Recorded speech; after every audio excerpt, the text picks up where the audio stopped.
все произошли от кыргызов, дорогие друзья. Мне каждый день об этом напоминает Заир. Это так жесть. Кто пройдет эту линию, тот отныне будет катыном, тот баба. Суровые времена рождают суровых людей. Кыргызская трагедия был.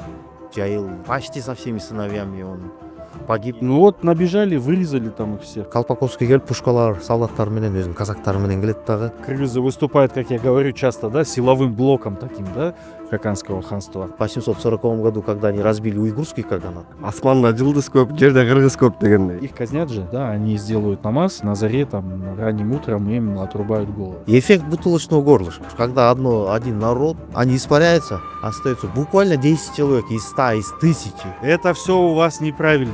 Найманы уже шли в Среднюю Азию, они здесь разбивают государство Каракатаев. Правда, что у Орманхана была красная шапка, и он издал указ, что никто не имеет права носить красную шапку, кроме него. Надо отправлять голую. Что, просто так пропадать будет Кенесары? Получается, Кинисары рубанулся где-то там на территориях казахских с казаками. Давление поднимал не только он кыргызам, и среди казахов другим султанам поднимал давление. Во времена Аблай Султана и нашего Джаил Батыра, когда произошло Джаильское побоище, У России нет границ, так и все являются кыргызами, да? Иман айтып бер до сих пор. Как каждый день говорю я.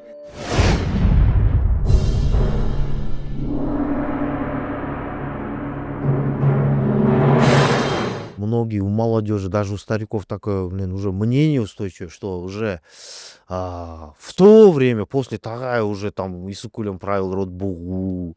Я говорю, ребята, постойте, харе. Что это Тагай, сын Кылжыр. У Кылжыра уже, у Тагая внук уже Орозбахты, уже от Орозбахты пойдет. Как может быть где-то в период за 75 лет они из 3 человек образовать род? Это нереально, говорю, математически нереально. Да Я- даже если там тютюны пришли. Даже я говорю, не буду к внукам, правнукам залетать. Давай возьмем Тагая, говорю. Он жил так, где? В Фергане, основоположник. Там жил. Все кыргызы там жили. Вот здесь были дикие лихолесья. Конечно, никто не У залетал. меня еще такая шальная мысль есть. Короче, почему в Санжире остались только эти лица, например? Да, ну, такой узкий круг начальный, да, как Да. пирамида пошло. У меня такая теория, но это, опять же, мое мнение. Просто потомки тех, кто был еще рядом с ними, о них не дошла информация. Вот сам представь, я просто визуализирую. Вот живут где-нибудь, ну, род, да, но часть рода там в той стороне, эти ближе к джунгарам, эти ближе туда, да, там расселились, а времена же суровые были. Оп, оп, оп. Времена были суровые. Да, военное время. Постоянно. Постоянно в набегах. Да. И ну вот набежали, вырезали там их всех.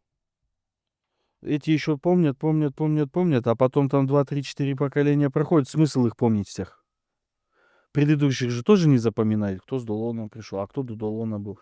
И вот таким образом Не, это информация же потерялась. эффект бутылочного горлышка. М. Это когда в истории есть такой термин, эффект бутылочного горлышка. Когда один народ, неважно, даже племя, в какое-то время он чума, холера, Да, войны, он раз, бац, и войны, либо катаклизмы, они испаряются, остается буквально 10 человек из 100, из 1000.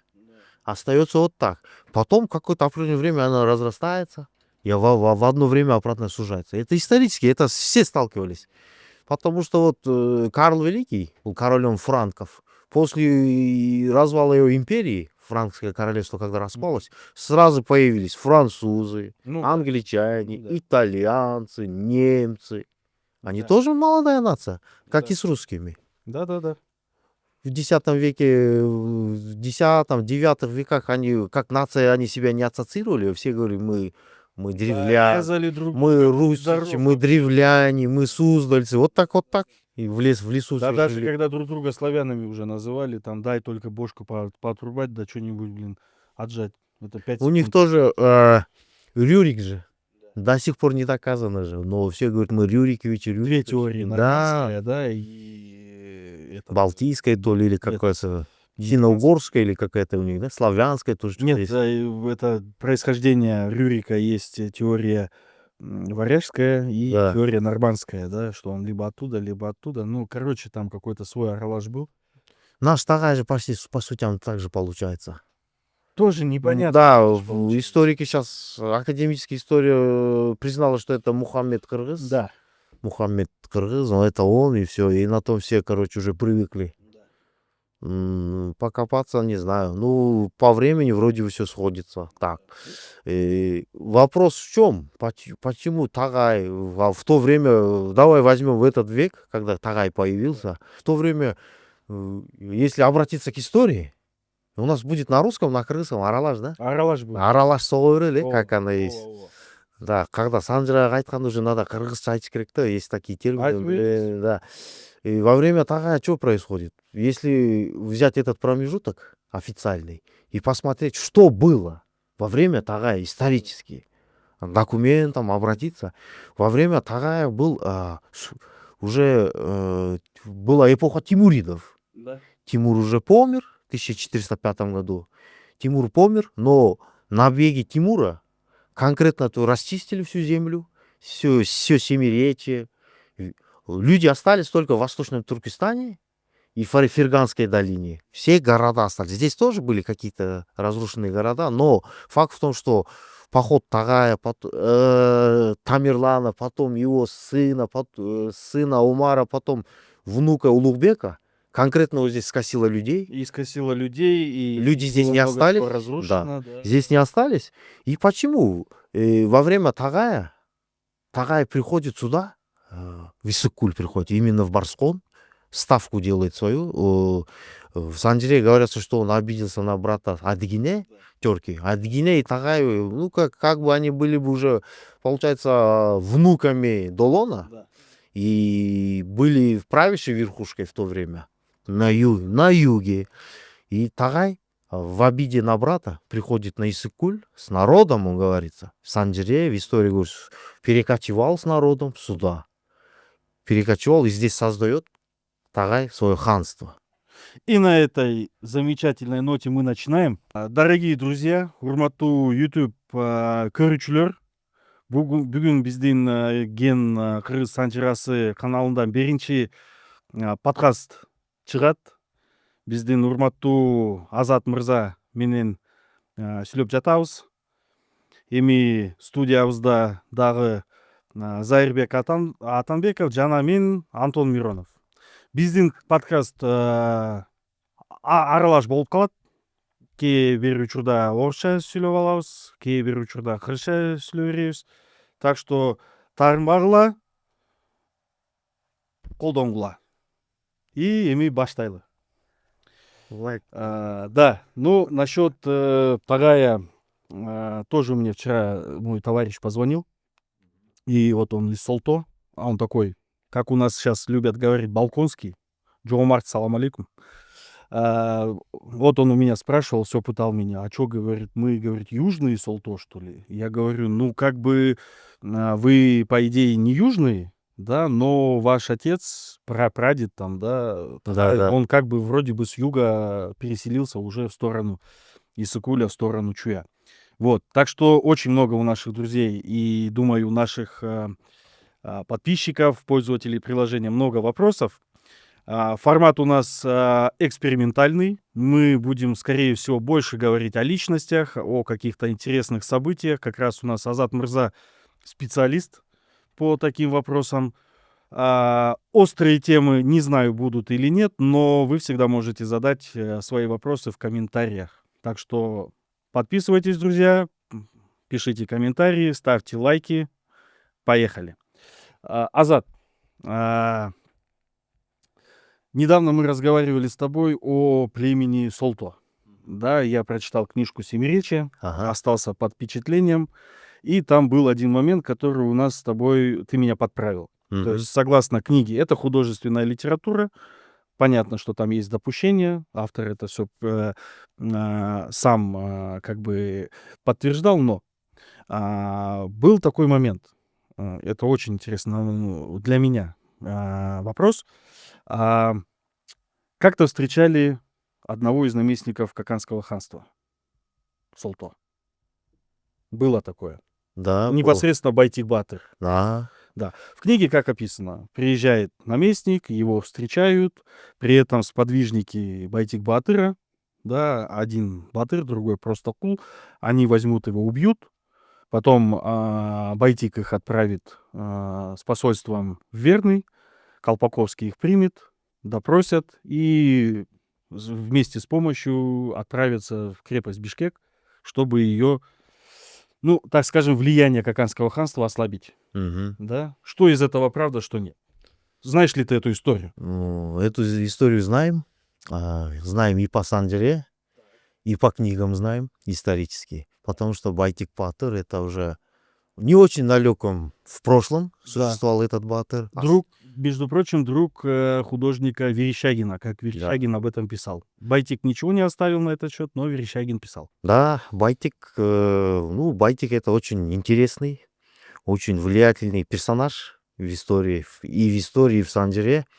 А, Он из рода Солто, как ты озвучил, да. Про Байтика можно рассказать пару подкастов. Да, согласен.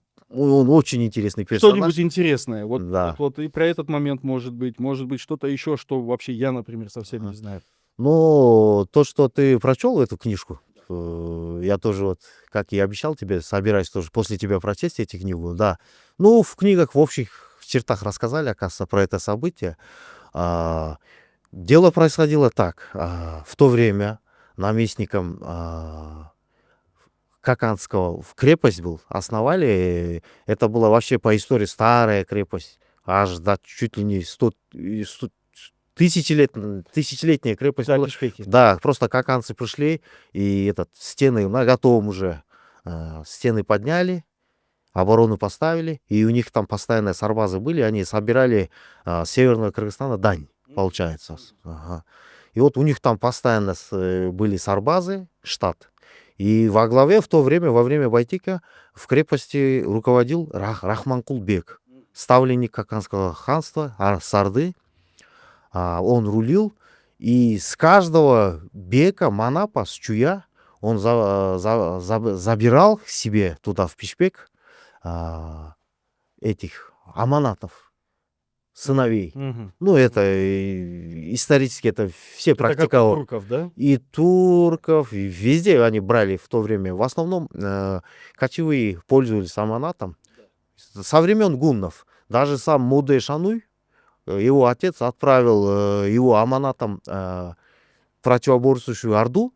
Он там, и позже этот отец Моде женился, и у него, получается, рождается еще сын младший, и он хотел отдать ханство уже этому своему младшему сыну, и Моде что делает? Он, получается, с детства вырастает в чужбине, в Орде, он там возмужал, и несмотря что у него сын в Аманате находится, его отец устраивает подлянку, он нарушает договор и нападает на эту. Мгм. И в то время что делали? Как отразится это да. на сыне, да. Обычно казнили. Так. Но сын, несмотря на это, он, короче, убегает с плена, выживает, приходит. Потом отец его, короче, признает, что молодец Батыр, что он пришел. И Моде основывает свою, как у кыргызов, получается, кырк-жигит. Мгм. Өзүнүн жигиттерин урайт, жигит топтойт, өзүнчө аскер топтойт. И свистящие стрелы деген бар. Өзүнүн аскерлерин Моде көндүрөт. Бир жебени атканда, биринчи аркасынан өзүнүн желдеттери, жоокерлери атыш керек болчу. Моде Шануй ушунчалык өзүнүн жигиттерин таптайт. Охотага барганда, охотто жүрүп, аңчылыкка барып, мергенчиликке барышып, жүргөндө өзүнүн сүйүктүү аты болгон. Аргымагы, аябай сүйүктүү. 1000 жылкыга тете. Ошол өзүнүн жанагы ышкыра турган жебесин, жаасын октоп туруп, ошол жылкыны атат. Атканда өзүнүн ошол жерде 500гө жакын жигити болгон. 500дөн бир 100гө жакын жигит атпай коет. Калган 400 атат. Ошол 100 жигиттин башын алат. Укпагандык үчүн. Алганда калганына сабак болсун дейт. Андан кийин бир тойдо отуруп, өзүнүн сүйүктүү, эң жакшы көргөн аялын атат. Аялын атканда, баягы жерде отургандан бир 15-20 киши атпайт, калган полный атат артынан. Атпаганын башын алат, Мгм. сабак болсун деп. Анан дагы бир мергенчиликке барганда өзүнүн атасын атат. Атасын атканда бир дагы аскери калбай баары атат. Ошондо Моде өзүнүн солдаттарына, жоокерлерине ишенип, булар мен каяка барсам ошол жака барат экен деп, акырындан атасынын хандыгын чоңойтуп, чоңойткондо дагы бир кызыктуу неме бар. Ошол жанындагы кошуналары, ошол эле убактагы Кытайдын хандыктары, ал убакта Кытайлар бир чоң хандык айлана элек болчу. 40 хандыгы бар болчу да өзүнчө. Ляо Си деп бөлүнө берчү. Ошонун бир Раздробленность. Да. бөлүнүп Орусча турчу. айтканда. Орусча айткандай, да, раздробленность була. Ошолор Моделер дань төлөчү Кытайдын бир хандыгына, жанындагы кошуналарына төлөчү. Ошол эле убакта биз билебиз, гундардын убагында усундар бар болгон. Анда кундар кыргыз турбайбы? Жигиттер. Кыргыз деп Модени көп эле айтат, даже манасчыларыбыз айтат прототип. Манас атабыздын прототипи Моде Шануй деп айтат. Прото кыргыз. Прототип болуп калабы. Ошодон кийин Моде ошол аскерлерин топтоп алып, кошуналары үстөмдүк кылгандыгы үчүн күчтүү болгон, чынын айтканда. Аябай аскер жагынан күчтүү болчу. Эмне сураса берчи. Бир жолу келип келет дагы, сен жылкыларың мыкты экен. Моде, жылкыларыңды бер дегенде, аксакалдар менен кеңешет. Эмне кылабыз дегенде айтат, жылкыларды бере албайбыз. Биз жөө калабыз. Пришел, Жөө калабыз дегенде Моде. Жылкы табылат, андан эч маселе жок. Эч кемип кетпейбиз деп жылкыны берип салат. Дагы бир жолу келип кыздарын сурап келет. Кыздарыңарды бергиле дейт. Вегетируй. Аксакалдар айтат, бербеш керек. Кыздан биздин тукум туулат, кыз бере албайбыз. Миңдей кызды бериш оңойбу дейт. Моде колун айтат, бере беребиз, эчтеке болбойт. Кошуналар менен тынч жашайм. Спокойствие в мире соседями дегендей. Анысын да беришет. Анан үчүнчүсүндө ортодо экөөлөрүнүн ортосунда бир чек ара жер бар экен. 100-200 метрлик эле жер экен. Эчтеке өспөйт экен. Жер сурап келишет. Ушул жерди бизге бергиле. Биздин мал ушул жака чыгат дейт. Чыкканда аксакалдар айтат экен, эми ушуну бере бер, биз макулбуз дейт. Ошондо Моде айтат, мамлекет жерден башталат, түптөлөт. Жерди мен бере албайм, аттангыла дейт. Ошентип аттанып, эң күчтүү деген кошуналарын жеңип, бара баарын жеңип, акыры клейген гун, ал убакта хунну деп айтат, гунну деп айтышат. Батыштагылардын тарыхчыларына гунну деп кирип калды. Биз эми чыгыштан Кытайдын булактарынан алабыз тарыхты. Кытай булактарында хунну деп айтылат. Хуннулардын империясын түптөйт. Ошол айтылуу Моде Шануйдун убагында эле ошо аманат бар болгон. Моде Шануй өзү башка жака, өзлөрүнүн кошуналарыныкында аманатта жүргөн болгон. Бул жерге Байтикке кайтып келсек, Байтик батырга. Байтик батырдын баласы Вайсал. Ошол Рахманкул бектин колунда Пишпекте аманат болуп жүргөн. Эми аманат дегенде ал жерде ал кул болбойт. Биздин чоң аталары Аскер болуппу? Аскер да болбойт. Ядагыдай. Туркияда аскер да болбойт. Эми кандай десем, колуна курал бербейт. Бирок ошол Рахманкулдун эмесинде, эми орусча айтканда знать деп коет, кыргызча төбөлдүк. Ошо верхушкада жүргөн болот. Аңчылыкка чыгат, ары басат, бери басат. Просто ограничениясы бар. Өзүнүн эмесине, үйүнө, жерине кете албайт. Ошол жерде болгон болот. Жалгыз эле Байтиктин баласы эмес. Болгон чүй өрөөнүнө кайсыл гана уруу турбасын. Эми билебиз, чүйдө солтолор жалгыз турчу эмес. Сарбаштар турчу, мундуздар турчу, саяктар турчу көп нерсе. Аралаш турушчу. Ошол уруунун баарын эле бай манаптардын балдарынын баары аманатта турчу. Кокус алар баш ийбестик кылса, жанагы кыргызча кун деп да айтса болот, дань деп коет, налог болгон. Кокон хандын налогу Болушу мүмкүн. ошол налогду төкпөсө, убагында төгүп кечеңдирсе, балдардын башын алчу. Эми анчалыкка барган эмес, бирок ошондон коркушуп, балдарын берчү. Элемент давления, да, так скажем. Жада калса, Сарбагышынан чыккан кимдин баласы? Шабдан баатыр өзү деле. Шабдан баатыр өзү аманатта Кокон хандын ордосунда болгон. Ошол жерде чоңойгон. Билген эмесмин мен. Шабдан баатыр өзү кийинчерээк убакыт алсак, Шабдан баатыр өзү ордодо чоңоюп, ошол жерден ордонун немесин, тарыхын окуп, жөн жүрбөстөн ал киши окуп, аскердик тактикаларды үйрөнүп, ошентип жүргөн. Тааныш күтүп, түштүктөгү биздин кыргыздардын чоң уруулары менен аралашып, ошол эле убакта ал Алымбек Таткадан кийинки маалга туш келип атат. Ошол убакта бүт аларды таанып билген адам болгон. Ал билебиз биз Алымбек Татка убагында биринчи визирге чейин жеткен. Кокон хандыгынынчы ошол жакта бүт аралашып, негизи эле көбүн эсе бул Кокон хандыгы бул өзбектердики деген бул жаңылыштык да. Азыр көбүнчө тарыхчылар деле айтып атат. Ал убакта эми Өзбекстан, Кыргызстан деген бөлүк жок болгон. Ошол убакта турган өзбек, кыргыз, даже казактардан да болгон. Аралашып түптөгөн хандык болгон. Эми бул баягы хандыктын башында Миң тукуму болгон. Өзбектерде Миң деген урус бар. Ошол династиядан коюлуп келген хандар. Бирок алар эле ошол эле Кушчудан алып келген. Кушчунун кызын алып, ошондон төрөлгөн баарыбыз билебиз жанагы Шералы хан. Шералы хан өзү төрөлүп атасынын башына алып, жана Ордодо переворот болгондо тайкелерине качып келип таласта чоңойгон. Ну, вот тут как бы кыргызы выступают, как я говорю часто, да, силовым блоком таким, да? Ошон үчүн Саканского общества. туура айтасың. Ошол себептен Кокон хан өзбектердики болгон бул жаңылыштык. Ал жалпы кыргыз, өзбек ошол убактагы байманаптардыкы болгон. Бирок дагы бир суроо туулат. Эмне себептен эгер кыргыздык болсо, кыргыздарды эзип келген, антип келген дейт. Бирок анысына айтканда, ошол убакта түндүк түштүк болуп, баягы ал убакта төбө ашуудан төбө менен ашчу эмес беле, азыркыдай туннель жок. Анан көбүн эсе түштүктүк кыргыздын бийлери, байманаптары ошол Кокондун ордосу аркылуу эмесин оокатын кылышчу да. Өзүнүн кишилерин коюп, соодасын кылып. Эми биз деле азыркы убакта кайтып келсек, орусия менен мамилебиз бар дегендей. Ал жок, экономика өспөйт мамлекет. Туурабы? Казактар менен аралашып атабыз. Мамиле, жакшы мамиле. Анан эми түштүктүк кыргыздар ошо Кокон хандыгына аябай жакын болуп тургандайын, алар деле биз саткынсыңар, эмне үчүн алар менен мамиле түзгөнсүңөр деп айта албайбыз. Ал эми экономически туура болгон. Алар өзүнүн оокатын кылышкан. Биз түндүктүк кыргыздар бул жерде болгонбуз. Казактар менен мамиле түзүп, Кокондор менен да жакшы мамиледе болгонбуз. Кийин Кокон хандыгы күчүнө толуп, аябай күчтүү, бир 50 жыл аябай күчтүү өкүм сүргөн. Ошол моментте бияка басып келип өзүнүн эмелерин койгон, чептерин Бишкекке койгон, Токмокко койгон, Көлгө койгон, Нарынга койгон, өзүнүн Нарында Курткага коюп, кийин Тайлак Атантай батырлар бузуп ал чепти.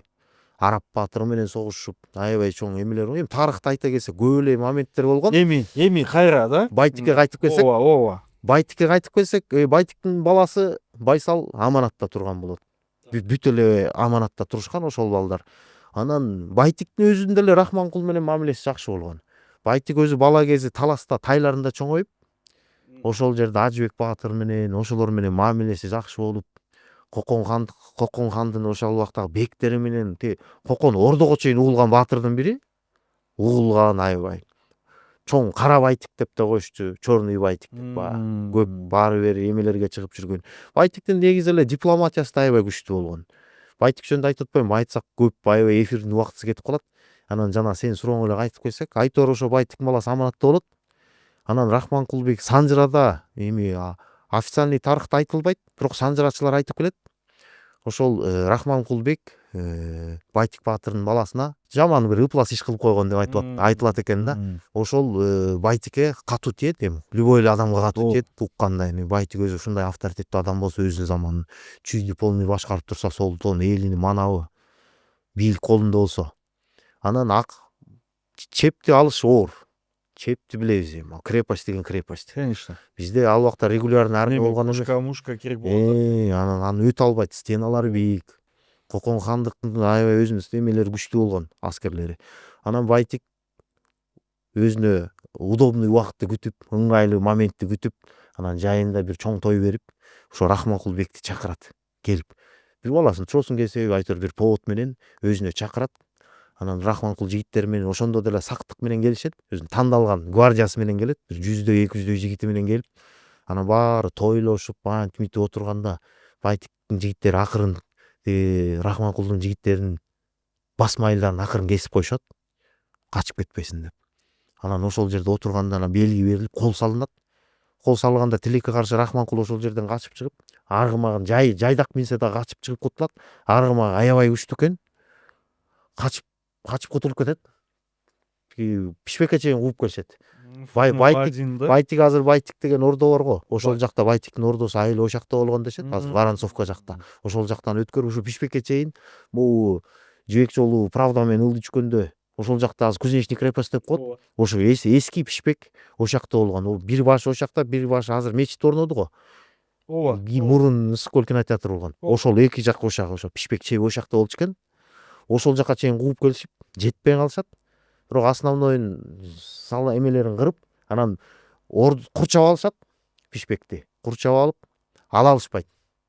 Потому что эме жок, пушка жок, эчтеке жок. Анан Верныйга кабар берип, ал жакта Верныйда Колпаковский болчу экен, генералы орустардын ошакта турган экен. Аякка кабар келет.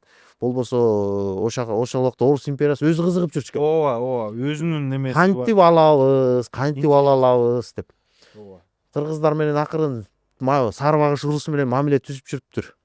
Шабдандын атасы менен мамилеге түзүшүп, сүйлөшүп жүрчү экен, акырын алып коелу депчи. Анан эми момент болбой жүрүптүр. Анан кыргыздар ал убакта өздөрү мындай арсар жолдо туруптур. Орустар эми жаңы эле Алматыга келип орношту. Азыр Алматы болуп калбады. Ал убакта Верный деген чеп болчу экен. Орустар кандай бизди коргойлабы, биз Кокон хандык көп жылдан бери эми налогун төлөсөк деле эми все равно тынч жашап жүрөбүз. Ну, у меня здесь на этот счет свое мнение, да, как бы мне кажется, кыргызы все равно замучившись, да, от одних, как бы нашли, ну, какую-то помощь от других, но все равно задача была, в конце концов, не зависеть, да. Ну, у меня складывается только такое ощущение, зная кыргызов, как бы, да. Да. Да, но история как бы привела к тому, что объединились для того, чтобы взять эти крепости, да? Да.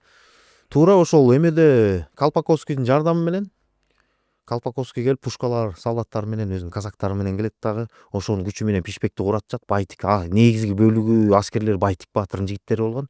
Ошол жерден чепти уратышып, Рахманкулду башын алышып дегендей бүт баарын уратышат. Ошол жерден ошо Китептеги менен ушу эмеси ушундай да, экөөнүн варианттары ушундай келет. Ошо Колпаковскийдин күчү менен алат. Анан кийин Колпаковскийдин күчү менен уже ары карай Байтик чүйдү Бишкекти бошотуп алгандан кийин ары карай уже Шабдан кетет. Шабдан ары карай Сары багыштын жерлерин бошото баштайт. Ошол жерге Токмокко чеп орнотушат биринчи.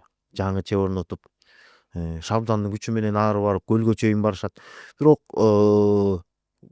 көлдүктөр 20 жыл бул окуяга чейин 20 жыл мурун эле Орус империясына кошулуп кеткен, баарыбыз билебиз. Ну, это отдельная история. Да, там, Уже. Там большое внутреннее, да, Да. много отношений произошло, и Биз которые... чүй жөнүндө сүйлөшсөк, чүйдүн бошонушу, Кокон хандыгынан бошонушу ушундай. Анан көбүн эсе сары багыштар ормондун баласы Үмөталы орустарга кошулбайм деп нарынга жер которуп кетет, элин алып алып. Жарым Сары багыштын жарымысы Шабданга баш ийгендер Шабдай менен калып калат. Жантайдын, эми Шабдан Жантайдын баласы, Жантай эли калып кетет. Көлдө тиги Кочкордо жердеп жүргөн сары багыштарды Үмөталы көчүрүп кетет.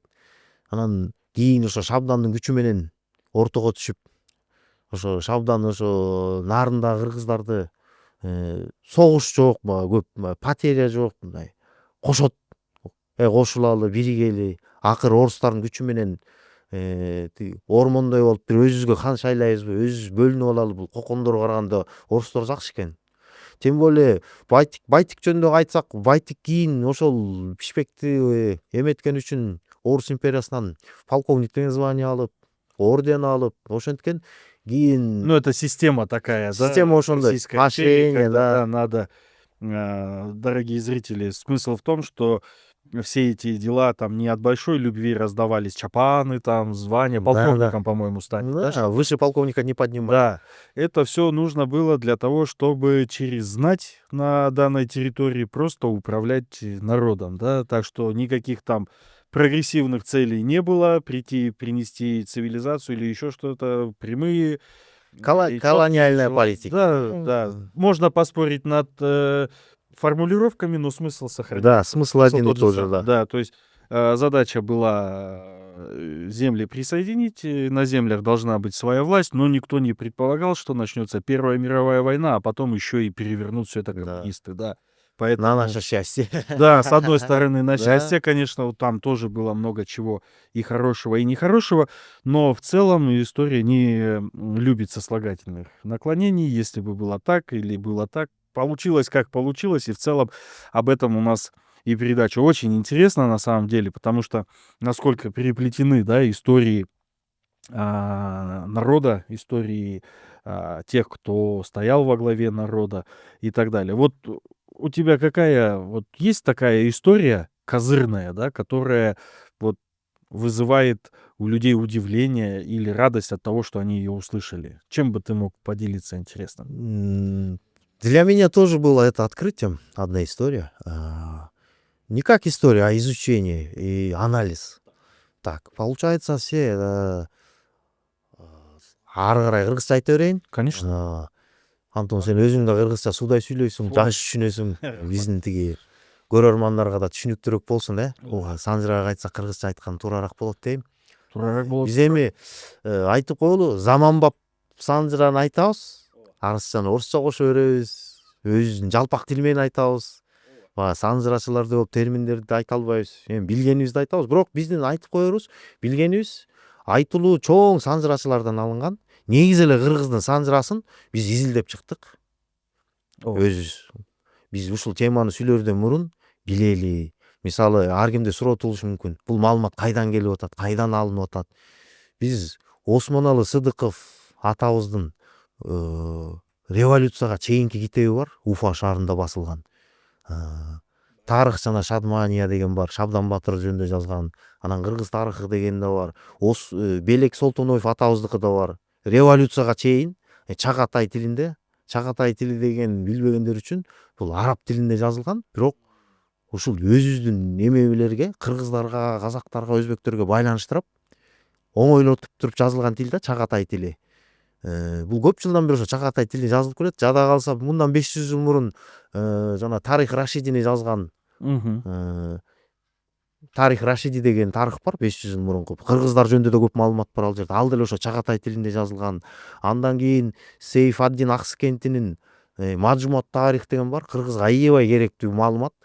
Анткени биз бул жерде Антон Зайырлер силер иштеп чыккан приложение Долон бийден баштап алынып атпайбы? Эми Махмут Ач Таврих Долонго чейин. Долондон ары 20 ары карай бизге документ да. Мисалы, казактар деле өзүнүн шежиресинде барса деле Төрө деген урус эле Чыңгызхандын ичинен жучудан Батыйга барып такалып атышпайбы? Батыйдын бир баласынан тарап атышпайбы булар? Ошого барып бир эле урусу Төрө тарайлат, калгандары деле кыргыздардын жалпы урууларына окшоп 15 жылга барып эле такалып калып атпайбызбы? Темирландын убагына барабыз, казак деле кыргыз деле ошол жерден эле токтойбуз. Атадан атага атасы бул болуптур деп казактын ичинен Төрө деген эле урусу бар, руу деп коет казактар. Ошол эле бара алат, калгандары бара албайт тилекке каршы.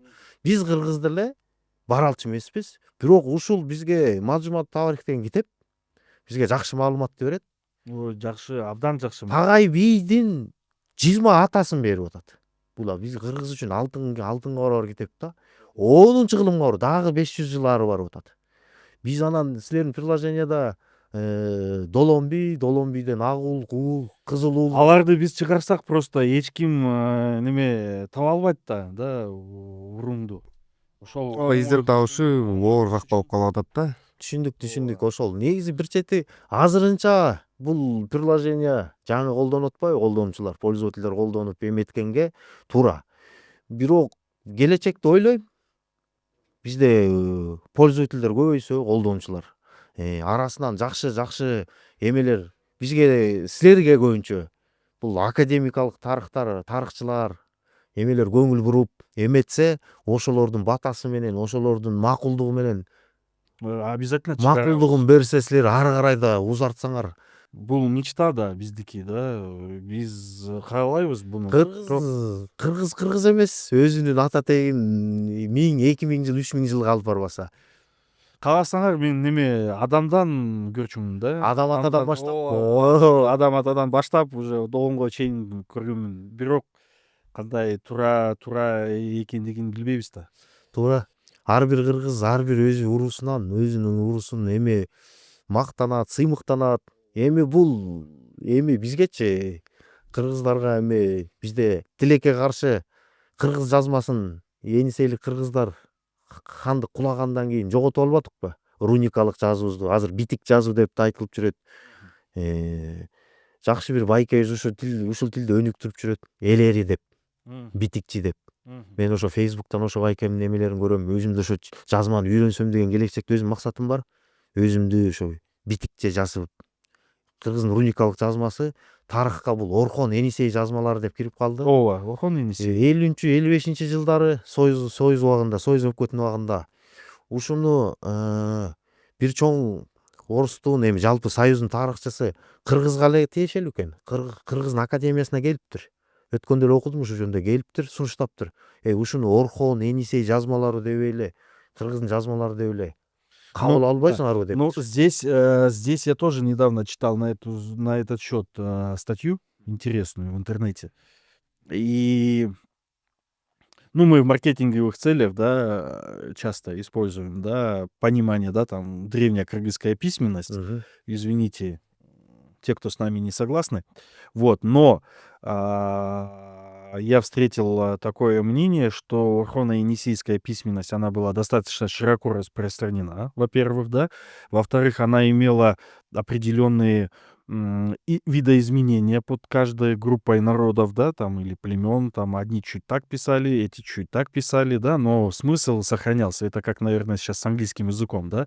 Англичане так пишут и выражаются, американцы так, австралийцы так, и всегда они понимают, да, кто откуда. Там эти понимают, что эти с Лондона бритиши, эти там с Австралии, эти там вообще с какой-нибудь колонии с Африки, да, и как бы проблем нету. Поэтому здесь на самом деле идея хорошая, да, но как она вяжется с тем, что и у остальных, и остальные тоже и использовали эту письменность. Тогда мы приходим опять к тому, что все произошли от кыргызов, дорогие друзья. Мне каждый день об этом напоминает Заид. Ну, это так и есть. Да. Основные наследники этой письменности сейчас являемся мы. Так. Бизден башка деле буга претендовать этип, бул биздики дегенге көп деле Как это эл калбай калды. Например, мисалы түрк каганаты 5-эле кылымда пайда болгон. Так. Тарых да билет, элди да билет. Анан көбүн эсе элдерге түрктөр ушул жазманы активно аябай колдонгон. Азыр Монголияда түрктөрдүн ордосу, буга чейин эле бүт эле көчмөн элдердин хандыктарын алсак, орточо Монголия депти. Монголия бөлүнөт. Батыш Монголия, Чыгыш Монголия, Орто Монголия деп. Орто Монголияда Кыргыз Нур деген да көл бар, баары билесиңер. Ушол жерде көбүн эсе кайсы гана көчмөн цивилизация келбесин, ушул азыр эми Центральный Азия деп койбодубу? Орто Азия деп жүрөт. Азыр кыргыздар жалпы эле Түркистан деп да айтып коюп атышат. Бул Не, это термин, термин, да, Российская империя. кайсы мамлекет келбесин өзүнүн ордосун ошо Орто Монголияга бир атайын бир жер бар, ошол жака орнотушкан. Балбал таш коюп, өзү жазышып, анан түрктөрдүкү Извини, я тебя перебью. Это, знаешь, есть один такой историк Клим Жуков, да? Своеобразный такой. Да, я подписан на него. Да, коммунист. И вот он сказал один раз интересную фразу. У кочевника, говорит, не все не так, как у нас у оседлых. Он говорит, куда кочевник пришел, где свою юрту поставил, там его земля, говорит. И не важно, говорит, к кому она относится. Если он, говорит, находится на этой земле, все, это земля его, да. Если этот кочевник крыс, то это крымская земля, да.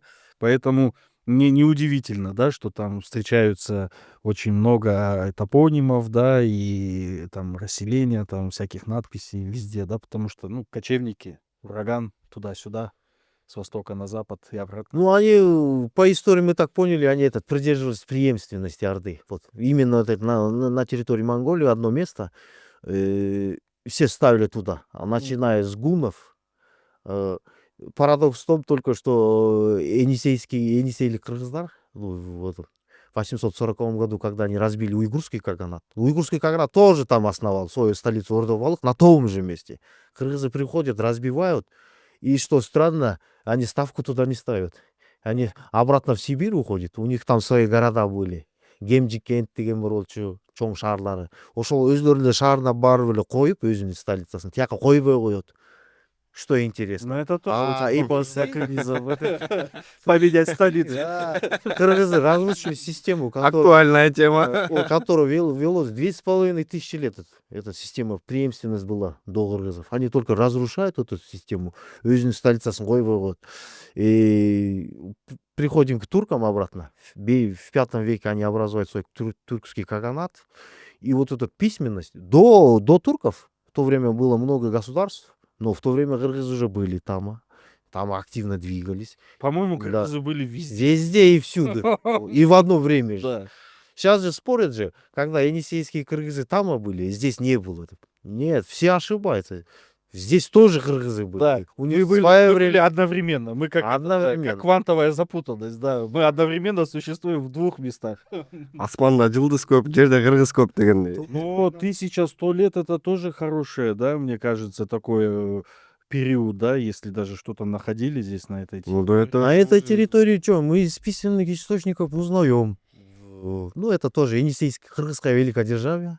Так. Улуу кыргыз дөөлөтү деп коет кыргызча. Великодержавие анда арабский источник, но автор остался неизвестным. Худут аль-Алам он написал. Он был этот путешественником. Он где побывал, он там описывал. И он описывает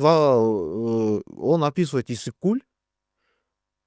На Иссык-Куле находятся вот кыргызы, народ Ягма и Чигили, говорит. Вот эти, говорит, люди же здесь живут. А это Он примерно увидел. когда? 9-10 век. Вот Потом, это все, да. да, уже во время караханидов, уже 11-12 век, Махмуд Кашкари, Джусуп Паласагун, они тоже, ну, Махмуд Кашкари конкретно написал.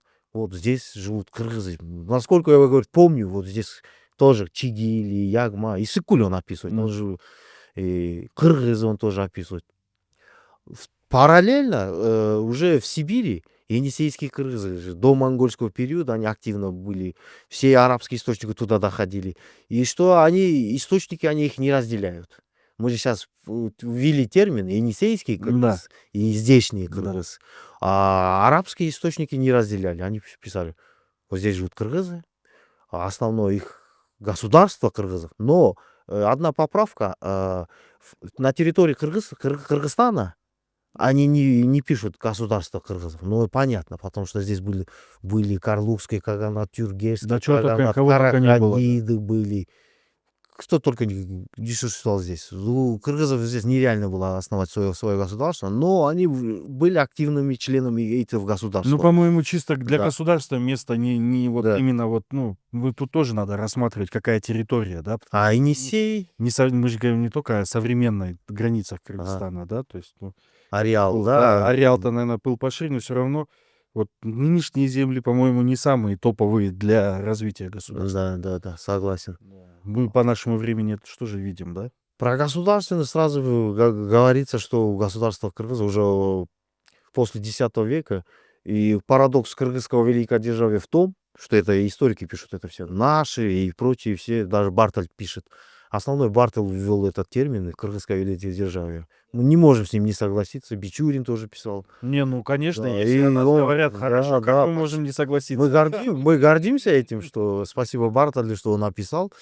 И что парадокс кыргызов в том, что они свое великодержавие постепенно, со временем, у них чисто людских ресурсов они не смогли удержать. Эти территории завоеванные Да. не смогли чисто физически удержать. Постепенно они начали отваливать, те стали уже Там племена, тут племена, эти те недовольны, начали те недовольны, да. потихонечку на развале этих енисейских кыргызов государства уже начали другие государства образовываться, и кыргызы не стали уже с ними воевать, начали постепенно отступать и удержали только Енисей и Минусинскую котловину, Хакасию сейчас, как говорится, термин. И во времена монголов, когда Чингисхан отправил Джучи к лесным народам, он хотел завоевать Среднюю Азию, он говорит сыну Джучи, завоюй, но у нас должен быть железный тыл. То есть лесные народы это не мы, а вы, да? На той территории. На той получается? территории к лесным заходили, они описывают. Лесные это кыргызы, получается, Да, да, для них были? Да, Чингисхан хотел вслед за найманами Найманы уже ушли в Среднюю Азию, они здесь разбивают государство Каракатаев и основывают здесь второе найманское свое государство. Так. И это принц Кучлук. И они здесь. И Чингисхан, чтобы добраться до Кучлука, он должен был разбить Мухаммед Шаха. У него свое государство было. Так, а это кто такие? Мухаммед Шах тоже основа тюрок, тюркская. У него вот эти города Бухара, Самарканд, он основал города, Мухаммед Шах назвал. У него он конкретную силу вошел. Он был на границе с караханидами сперва. Потом, после развала караханидов, образуются два государства. Егошнее, Мухаммед Шаха государство, и государство Каракатаев. Так, вернемся, подожди-ка. Ага. Вот у меня мысль шальная. Вот вернемся к енисейским кыргызам. Это что получается?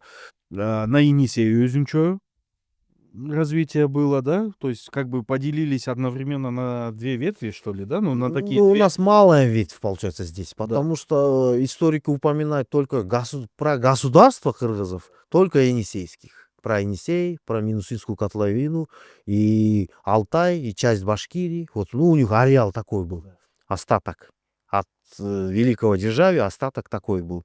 А здесь упоминается просто, что кыргызы живут вот в Караханидском государстве. Просто были. Да, они присутствовали вот были. территории. Ну да, как Жили, сейчас там в были. Америке куча Да. кыргызов, И куча в кыргызов. то время кыргызы испокон веков кочевали из территории Кыргызстана в Алтай и дальше в Хакасию. И термин Алтай, это кыргызское слово, это называется 6 месяцев. Алты-ай.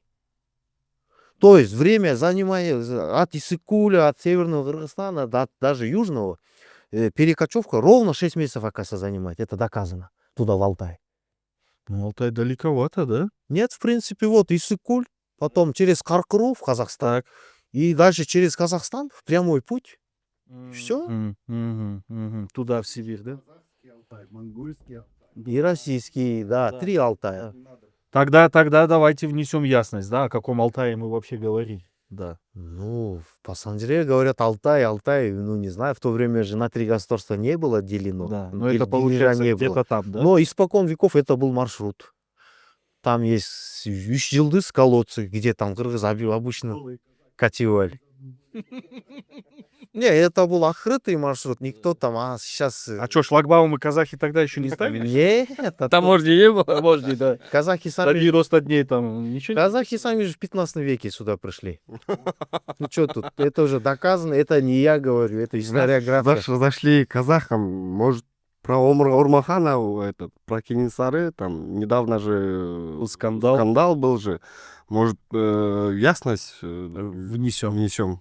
Ну, у кыргыза позиция все же Ну, кыргызская. все кыргызы знают. Вот, когда вы рассказали в тот раз мне про Кенесары, для меня много чего открытием было. Мягко тогда перейдем к Орманхану, и я задам такой вопрос. Ага. Правда, что у Орманхана была красная шапка, и он издал указ, что никто не имеет права носить красную шапку, кроме него? Про шапку ясно, есть и была. Специальная, как будто шапка Мономаха, у него своя шапка была. Но про свет я что-то, я слышал это. Ну, как байка, да? Да, это получается, да, было, да. Как сейчас нынешний президент Бердумухамедов Туркменистана запретил, чтобы все было белые машины. Может быть, да, он мог себе позволить. Потому что Ормон это тоже был свою личность. Согласен. Да. Во-первых, неоднозначно. В такое время, когда с одной стороны Китай прижимал, каканцы Россия прижимали, активно сюда Россия, заходит. казахи заходили. В то время стать ханом это тоже надо было. Еще Да, и своих надо как-то, да, упорядочить, чтобы Да. все там более или менее вместе как-то двигались, а не вот это сами. Кворум собрать нынешним термином, если сказать. Да. Хотя бы 10 племен, чтобы его подняли. Ну, получается так. Вопрос. Вот сколько племен можно проследить казахских в кыргызской Саджаре и, соответственно, сколько кыргызских племен можно проследить в казахской Саже? Мгм. Так, интересный вопрос. Ну, я знаю 2, да?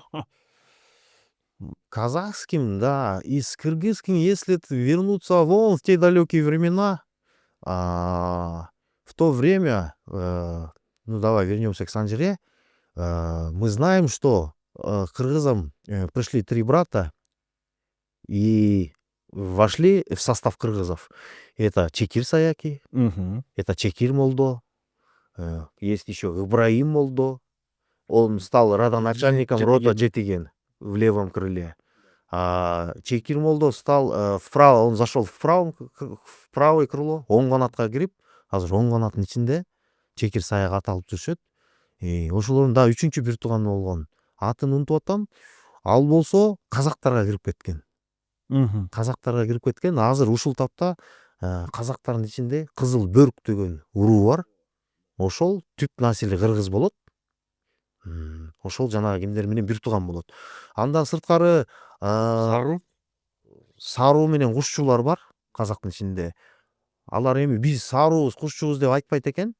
Биз бай кыргызбыз. Анан жөн эле кыргызбыз деп айтышат экен. Анан ичинен сураштырсаң, алардыкы көбүн эсе сол канаттагы кыргыздарга туура дал келет экен. Кээ бирөөсү тиги Эшим хандын убагында деле, Эшим хандын убагында Эшим хан кыргыз менен казактан аскер курап, калмактарды чаап, чоң эмелер жортулдарда жүрбөдүбү? Эки элдин башын бириктирип. Ошол убакта кийин Эшим хан Казакстан тарапта ордого ордотуп жүргөндө көп кыргыздар жанында болуп, көбү калып кетиптир. Казакташып кетиптир. Бирок көбү билишет экен ошо мен бай кыргызмын, мен жөн кыргызмын. Анан жана Кызыл Бөрк деген урууну айтсак болот. Казактар кыргызга кирип уруу болуп калды дегендерден бизде ушул Бишкектин тегерегинде азыр бизде Кызыл Аскер деген өзүчө бир район бар, квартал мурун бир криминальный болчу. Ошол жерде Чүй менен көлдүн арасында казактар көп. Бирок биз бул уруубуз, тигил уруубуз деп жүрбөйт булар дагы. Бирок биз майда казакпыз, анан чала казакпыз деп жүрүшөт. Ушулайда Чүйдүн көп айылдарында могу Казакстан менен чектеш, чек арага чектеш айылдар бар. Ошонун ичинде казактар көп. Алар кыргыздашып кеткен. Кыргызча да сүйлөшөт, казакча да Ну, я сүйлөшөт. тоже не встречал, чтобы прям среди кыргызских родов были какие-то казахские, да, ну, Мындай кроме там вот чоң бир урууга айланган уруу жок. Аны ачык эле айтып коелу. Бирок бизде эми аларга байланыштуу чала казак, майда казак деген уруулар бар. Анан бизде Ысык көл областында көп айылдарда казактар турушат. Бирок көбүн эсе эми убагында келген дешет, 30-жылда убакта келген деп айтылат. Жана Казакстанда чоң эми ачарчылык болуп, көп казактар келбеди беле. Ошол убакта көп ооп келген деп айтылат. Анан бул жайлоодо ал убакта Каркара жайлоосун негизи кыргыздар жайлап турчу. Кийинчерээк бир саясий иштерден Каркара экиге бөлүнүп калды го.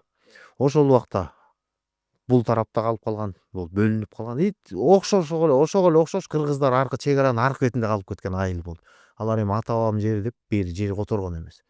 Ну, я могу дополнить так, что я наблюдаю за активностью пользователей в приложении, и вот что я заметил. Во-первых, очень часто с Казахстана дополняются племена Сару, это однозначно, да, и для меня было открытием, что часть племени Солто еще тоже тусуется в Казахстане. Они знают, что они Солто, они знают, что они кыргызы, короче. Ну, по, опять же, современной политике это казахи, типа. Но многие вот себя идентифицируют как Солто и выводят себя оттуда. Вот, как-то так. Что касается самого Сару, я видел, да, в их шижере прям фигурирует племя Сару и Стамбой Сару. По-моему, еще фигурирует, да? Кыргыз есть, да. Ну, Я это, кыргыз. да, это вот там Физик, Димаш, да. Димаш Кудайберген, да, что-то какое-то такое, да, объединенное какое-то племя. Но что касается Сару, я конкретно видел Сару, я конкретно видел вот эту тамбу Сару, да, нашу классическую, да, которую мы используем. Поэтому там это все есть. Но вот это все сейчас правильно подрежется. Тем не менее,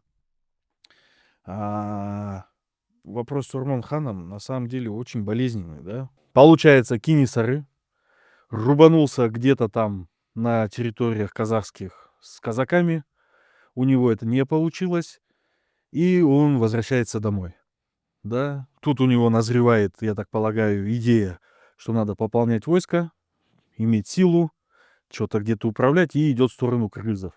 Получается так? Ага. Да, все правильно. Все, зришь в корень, как говорится. Да, факт в том, что он сказал, что присоединяйтесь, но в требовательной форме, не в просительной. Он сказал, давайте мне столько душ, столько солдат. Ты меня просишь об одолжении, но делаешь это без уважения и довиндейчи. Да, типа такого, да, и было такое. И наши что сделали? Она сказала, это чужая война, у нас своих забот, хлопот хватает, извини, не можем. И все, Давай, и что он делает? давай. И чё он делает? Ну ладно, тогда не хотите по-мирски, тогда сделаем так, я сам вас присоединю, что надо заберу. Первый поход устроил, так разведывательно, разорил, ушел. Когда уже кыргызы поняли, что он далеко не откочевал, что он где-то рядом, что назревает второй поход, уже начали же выставили разведку, чтобы первый поход был внезапным, поэтому много потерь с нашей стороны. И у кыргызов, кыргызы что особо зациклились, потому что Кенесары, оказывается, практиковалась такая методика, ну, практика, что у нас же захоронения своих батыров, гумбезы стоят, Да. и они разоряют, и у нас кашкаджилик называется, берцовая кость. Вот у батыров, если этот кость забирает, это называется, что позор. То есть он же спокойно не может спать на могиле. Ну, это, короче, крайняя мера. Он, оказывается, так поступил. То есть у скелета забирают? У человеческого скелета забирают? Да, он раскапывает прям и забирает. себе. И Такая практика была, да? не особо это приветствовалось, но это особо, когда вот такие большие терки были между собой, тогда так, как поступали, мстили так. Но он когда чуть-чуть зашел в первый поход, он разорил, он узнал, многие кыргызы не были готовы к внезапному нападению, и срочно все побросали, убежали. И он все разорил, все могилы, короче, он испоганил, и короче. Ну, это святотатство, если так Да, назвать. да. И ушел. И на второй поход, когда он уже пришел, кыргызы уже были готовы, встретили, как говорится, достойно. И там в историю зашла тактика Ормона. Это, подожди. Это что за тактика? Это вот эта тактика, когда тысячи огней и... Да, все правильно. Ну, это школьный курс Да, истории. и даже везде Да, в учебниках, да. как он четко все расписал. И про сражение у нас рассказывается, как произошел. У него был младший брат, тоже Төре, тоже Чингизид, Наурузбай, султан. Он про его дела рассказывает, как он умер, как там. И многие расходятся. Несколько вариантов есть о смерти Кенесары от рук кыргызов. В некоторых вариантах говорится, что за то, что за месть Шорука, его мать Шорука отрезала голову, когда он был в плену. Некоторые говорят, что многие осиротевшие, овдовевшие женщины, когда вели его, тоже охрана, конвой, короче, не смог удержать толпу, тоже ее, говорят, так казнили, говорит, Кенесары. Некоторые говорится, что сам Ормон или от Ормона кто-то пошел и отрубил голову. Ну, факт в том, что он умирает здесь. Ну и факт в том, что, насколько я знаю, никого живых не оставят кыргызы в итоге из того похода казахского. Нет, потому и- что сами сподвижники, одной, даже казахский источник в этом солидарны, у него были свои военачальники, я не знаю, из какого рода, не помню, то ли из найманов, с кыргызами, которые постоянно соседствовали, в хороших отношениях было, это был Сыпатай Батыр. Это они, короче, во втором походу они слили информацию, что грядет, Кенесары идет именно этой тропой, этот их кыргызы, поэтому встретили, и Сыпатая отблагодарили, и Сыпатай, и еще второй, имя сейчас, жаль, что не помню, вместе с ним, это они, короче, убедили Ормона, кыргызскую верхушку, что надо отправлять голову. Что, просто так пропадать будет Кенесарына? Да, Ну, давайте на этом еще и заработаем, Да, да? да, чисто экономически. У нас и так за 2 года Да. столько потерь. Приятное с полезным Да, совместили, да? да. Это Мгм. было чисто экономически. Мы не можем судить и что-то говорить. Это в то время. Вообще абсолютно, Это и на их совести. конечно. Ну, сейчас у нас, как говорится, с казахами отношения нормальные, мы Да, братские. да, биртуган, Мы, да. мы ничего не раскачиваем, Ну, это мы ни на история, что да. претендуем, да. Просто мы... Надо было. Как у нас говорится, как у вас, да, говорится, Да. как у кыргызов это осталось в памяти, мы, в принципе, Да. об этом и говорим, да. Как- Но ненависти там прям прямой Да, конфронтации нет. Нету, у нас цель нет. Наоборот, нам надо объединяться. Сейчас такое время. Согласен, Да. Центральная Азия, если объединиться будет... Историю надо знать. Да. Есть варианты, но, как говорится, мы свой вариант озвучим. Но, знаешь, история никого никогда ничему не учит, я заметил, да. Да. Вот сколько проходит поколений, меняется просто антураж времени. Появляются самолеты, вертолеты, телефоны, ноутбуки, электричество. А человек как был, вот он, да, как был человек человеком, так он и остается, да. В целом все те же самые повадки, все те же самое понимание силы и так далее, да. Ну, мир так устроен, прав тот, кто сильнее, да, и поэтому тут... А сильный тот, кого много, да? Поэтому лучше объединяться. Ну, как раз во времена Ормона, Кенесары, кыргызско-казахская граница проходила по реке Или. Это общепринятый факт. Сейчас проходит уже, к сожалению, возле реки Чу. Вот, за Чу они, здесь мы. Еще И- чуть это двигается в нашу сторону. Периодически. Да. Периодически виляют, сокращаемся. Чуть ли до объездной дороги доходит. Да. Но, знаете, природа непредсказуемая штука. И русло реки иногда меняется сюда, а иногда все-таки начинает меняться в С той другую. стороны горы просто. Да, В сторону повернуть. как раз это очень сложно, да? Болезненный вопрос, и многие говорят, что Шабдан тоже посодействовал Слышал такое. передаче этих земель. Он 40 кобылиц, кыргызча 40 байтал дейт, он оценил, отдал, говорит.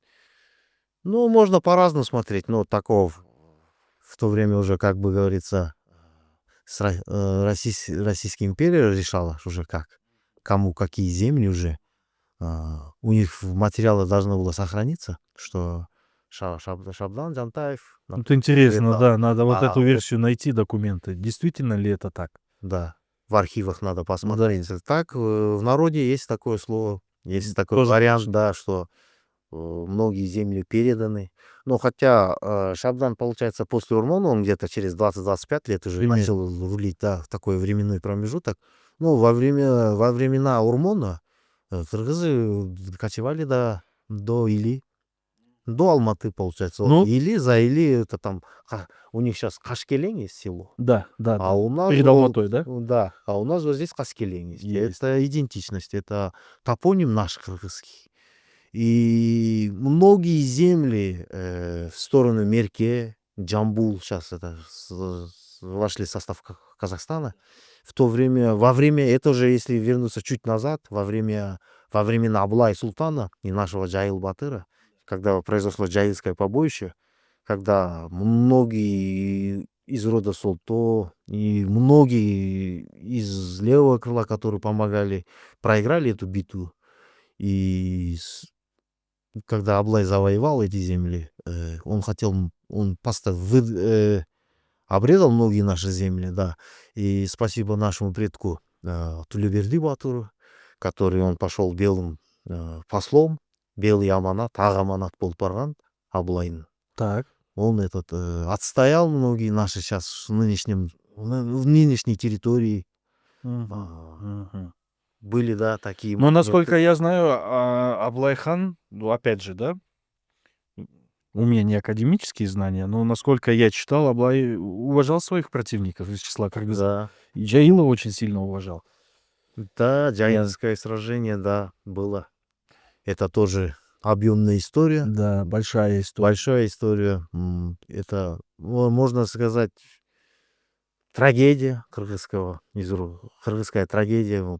Джаил со всеми почти со всеми сыновьями он погиб. Кроме младшего, насколько я знаю, от которого не было, да, Да, потомства. кроме рода Итике, и у которого Итике отпустили в этом сражении, и самого старшего сына, который не пошел на этот поход, Асан. Не все пошли сразу, Да, да? да, Асан только не пошел, ну, наверное, по состоянию здоровья, так как остальные сыновья участвовали в этой битве. Ну, извини, пожалуйста, но я читал легенду, и я читал записи, и по одним из данных Джаил прекрасно понимал, куда он ехал. То есть он же не просто так, он же, по сути, насколько я осведомлен, Аблай его приглашает на какое-то мероприятие по случаю окончания, да, вот этих всех дел, их междоусобиц.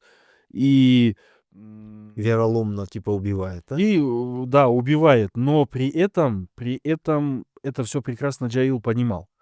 То есть он понимал, что его убьют, да, потому что его как силу, которая все-таки существует в регионе, да, не оставят просто так, да. И Аблай понимал, что, да, ну, рано или поздно все вспыхнет вновь. И их казнят же, насколько я знаю, да. Да. Они сделают намаз, прочитают намаз, и на заре, там, ранним утром им Всё отрубают правильно. головы. Ну, большинство вариантов склоняется к тому, что, да, согласен, есть такие варианты, Да. что вероломно его позвали в гости. Даже про Кенесары так рассказывают. Кенесары, типа, пришел с 2 человеками в гости к кыргызам, его вероломно поймали и обезглавили. Это я тоже Есть слышал, да. такие варианты. Но большинство вариантов говорит про Кенесары, что произошло вот так, наши, даже казахские тоже совпадают. Ну, есть кое-какие нестыковки. Про Джаила тоже так же. Про битву Джаила с Аблаем. Большинство вариантов склоняется к тому, что битва была на нашей земле. То есть Аблай вел наступательную войну, а кыргызы оборонительную. И количество наше было, потому что они не успели дать. Я точно не помню сейчас, только одно племя из левого крыла пришли на помощь, но и то они опоздали на битву. Они когда спустились с гор, через Талас они через перевал спустились, и они перепутали наши знамена с казахскими, и более 1000 человек погибли. Эси жоктон, мен азыр урунатын айта албай атам. Эси жоктон булар эси жоктон кетти, адашып кетти деп айтылат да. Адашып они попали к казахам, и тоже их тоже разгромили. А Джаил отстаивал свою землю, защищал. Конечно, они отступили в первое сражение, погибло много, много батыров, людей, и потом перегруппировались, но Джаил понимал, что большинство ну, несопоставимо. Не весь кыргызская армия выступила против Аблая. Ну да, Да, да. пару родов племен.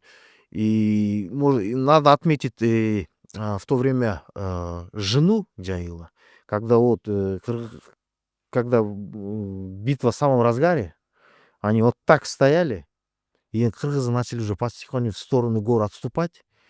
И увидев это, жена Джаила говорятся, кыргызча айтканда дамбал деп коет. Она на копье посадила свой дамбал и воткнула в землю. И всем сказала, кто пройдет эту линию, тот отныне будет катыном, тот бабой. Ну, можно так отметить ее батырство. И Как сейчас говорят, быджи-быджи. да, могу сызыктан өткөнүңөр катын болосуңар дейт. Ошондо көп жигиттер намыстанып, эми көрүп турат, алдыда көп өзүнөн аскер көп, 30 миңдей. Кыргыздар 5 миң, 10 миң келет. И то баары чогулганга жетишпей калган. 5 миң против 30. Ошого карабай полный салгылашып, ошолор кырылат, солтолор. Көбү кырылат. Кырылганда Жайыл чөйт, Жайылдын бир туугандары чөйт, балдардын баары туткунга түшүп калат. Туткунга түшүп, жана Антон мырза айткандай, эртең менен намазын окутуп, анан Аблай ошо башын алдырам дегенде, өлүмдүн алдында ошондо Жайыл баатырдын бир генералы, атын унутуп атам, бир баатыры, Жайыл баатырдын агалаш иниси Момокон менен чогуу жортуулдарга чыгып антташкан дос экен, кан дос баягы, кан кесип, кандаш дос болчу экен экөө. Ошол кандаш досун да көрүп, эртең менен анын да башы кыйыларын билип, анан Абылай Султанга чуркап келип айтат экен. Мен сизге ушунча кызмат кылдым, өтөдүм. Сизден эчтеке сураган эмес элем. Бир жолу менин бир суранышымды аткарыңыз. Эмне сурасаң берем дейт экен. Ошондо айтат экен. Момокон досумдун эмеси. Бир кыргыздын эмесинин башын сурайм. Досум болот дегенде Абылай айтат экен, ошондо өзүн санга чабат экен. Санжырада айтылат экен ушинтип. Санга чабып кабай Момокон билгенде мен жок дейт болчумун депчи. Анткени Момокон көптөгөн казактын баатырларын жекеге чыгып салгылашып атат, өлтүрүптүр. Ошого аябай тишин эметип кайрап турган кез экен Абылайдын. Айла жок, сөз деген сөз да.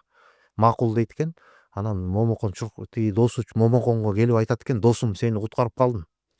Буюрса эртең кетирем сени дегенде, мен биздин Солтондун башчысы, манабы, биздин элибиздин ханыбыз, башчыбыз Жайыл агам турганда мага эмне бар? Жайыл агамды бошот дейт экен. Анан тиги казак досу келип Жайылга айтат экен, Жайыл ага сизди мен ушундай башыңарды сурадым, баргыла десе. Мен жашадым. Ошол убакта көп санжыраларда айтат, Жайыл 60-70ке келип калган маалы деп, картайган кези болот экен. Мен жашадым, көрчүнү көрдүм, мен балдарымды деп айтып, улуу баласына айтат экен. Ушу баламды кой берчи дейт экен. Барсын дейт экен. Ал баласына келет экен. Ушундай атаң сенин башыңды сурады, кет деп. Ал болбойт экен. Иним барсын, мен барбайм дейт. Атам менен калам дейт экен.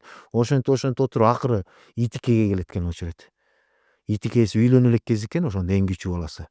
Итике үйлөнө элек, ушул үйлөнсүн, тукум калсын Итикеден дешип, ошол жерден чечишип, анан Итикени бошотот экен. Ошентип Итике аман эсен кайтып келген дейт. Азыр ошо Итикенин тукумдары аябай арбын, көптөгөн айыл болуп турушат Солтондун ичинде. Ну, суровые времена рождают суровых людей, да? Потому что в наши времена я не представляю, чтобы, да, там, меня не берите, да, там, я еще свое не пожил, отпустите меня, пожалуйста, да? Да, это не значит, что в наше время не хватает, Да, нет да. достойных людей, я совсем не об этом, а о том, что все-таки сложности времени, да, они играют роль, Поражает. да, в понимании людей окружающего мира. Ну, отлично, здесь круто разложил, потому что история на самом деле интересная. Дорогие друзья, мы не ставим своей целью столкнуть народы или сказать, что где-то что-то неправда, да. Мы обсуждаем сейчас устные источники, письменные источники, то, как это выглядит у нас. Не особо мы осведомлены, да, о том, как многие видят эту историю, там, не знаю, среди братского народа, да. В целом нет никаких препятствий для нашей дружбы, что было, то было. Ну, окей. Вот, знаешь, ты интересную тему затронул насчет женщины, да? И вот насколько мы с тобой разговариваем, всегда всплывает какая-нибудь женщина. Где-то, например, Джанул Мырза, да, или там Фурманджан Датка, и много-много даже незначительных действий, которые там вроде бы творят историю мужчины, да, но женщины в этом отношении тоже принимают участие, да, прямое или косвенное, но это все-таки есть. Кыргызские женщины тоже молодцы, да, да. Вот назревает такой вопрос.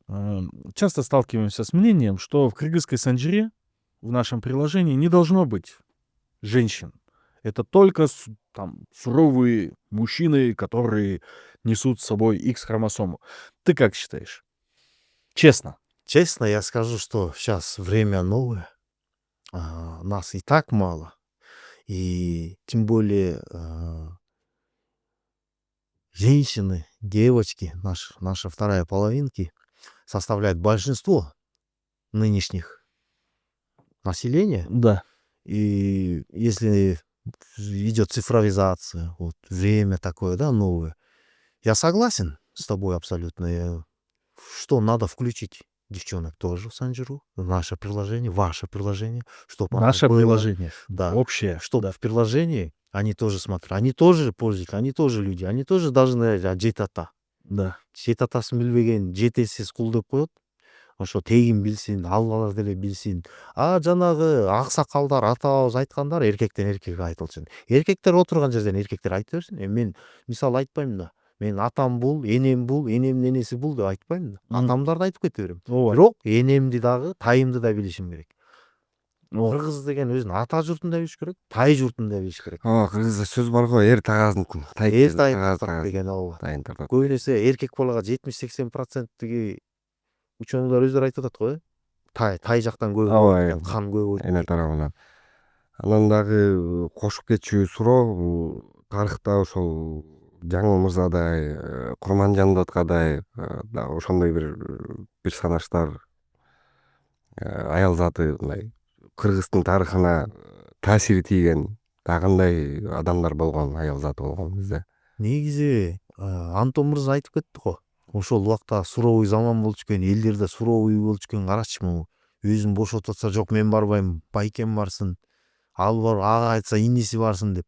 Ал убакта да биздин энелерибиз ошол убактагы кыргыздын кыздары дагы мисалдар аябай көп. Эркектер менен чогуу баатырдык кылган.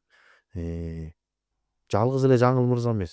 Жаңыл мырзага окшогон көптөгөн кыздар. Ошол эле биздин Санжарада налыйжы жүрөт, туурабы? Ооба. Аял заты да. Ал деле бир салымы бар да тарыхта. Ошон үчүн жүрөт да. Ооба, ал Налыйже боюнча айта турган болсок, Налыйже адигине тагай, анан бир вариантта адигине тагай Налыйже деп үчөө эле айтылат. Дагы бир вариантта адигине тагай Муңгуш деп да айтылат да. Адигине Налыйже төртөө кошулуп айтылат.